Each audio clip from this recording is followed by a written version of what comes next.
Tim, T-I-M. T-Y-M-N. The tale of rock is long and fabled. A journey that began in the dark days of metal, when a simple man fought his way from roadie to rock god. It is a game, an action game, about a roadie for a heavy metal band who gets pulled back in time by a cursed belt buckle to a barbaric world where demons have enslaved humanity. And he finds out that it's actually his roadie skills that are the perfect thing this world needs, because there's a band of humans who are trying to rise up against the demons, and they're very inspirational leaders and very charismatic people, but they don't have the practical abilities to get the swords made and get the troops moving. And Eddie's like, you guys need a roadie. And so he rounds them up, builds them a tour bus, and takes them on a tour of destruction to fight the demons. And he beheads some people in the process, just like a roadie. So you have your axe, you have a guitar, which has special abilities in this world of rock, and you have this hot rod car that you build yourself.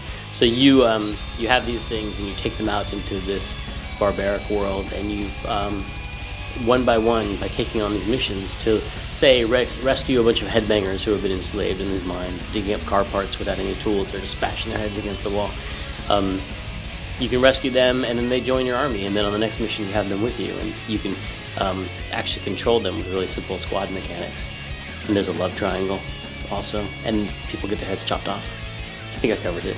It is an open world game where you can spend a lot of time just kind of getting lost in this brutal heavy metal world inspired by album covers that I've liked, and just kind of digging through the nooks and crannies and finding characters that might have a side mission for you, or just strange, brutal creatures, and the lore of the land, because there are many people that have lived here before. There was an ancient race of titans, and they invented heavy metal and rock and hot rods, and they eventually ascended to become the metal gods in the sky, but they left behind all the instructions for how to build cars and how to build amplifiers and rock and guitars, and they built it into the land in the form of hieroglyphics, or they taught spiders how to spin guitar strings, and they buried the car parts down, and no one ever figured it out except for Eddie. He gets there, and he's a roadie, and he's like, hey, we can snap this stuff together, and you can earn fire tributes, which are like little lighters that come up on the bottom of the screen, and you can eventually turn those in to upgrade your car or your axe or your guitar. Yeah, we got some skulls and demons and hot rods and half-naked girls. I mean, whenever we're trying to make a decision about, wait, it's medieval, but can we have cars, and can we have axes, and can we have bizarre medical equipment? Yes, because that was all on the cover of a heavy metal album at some point. Anything that was on the cover of a heavy metal album, we can have. The best album covers would actually open up and have this landscape inside of them, that some beautiful mural of some demonic, twisted landscape. That's kind of the idea of the game. Is you open up this album and then you dive right into it.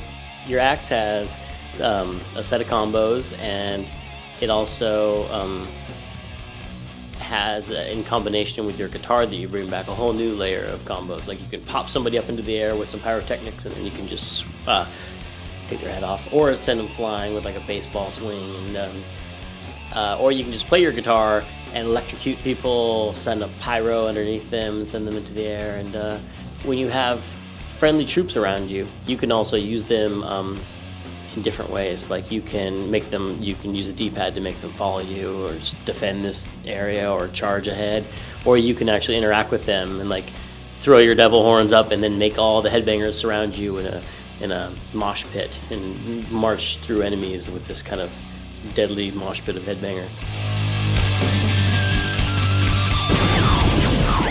Like in the 7th grade when you try and spell your name different so you can be cool? Yeah, like with a 3.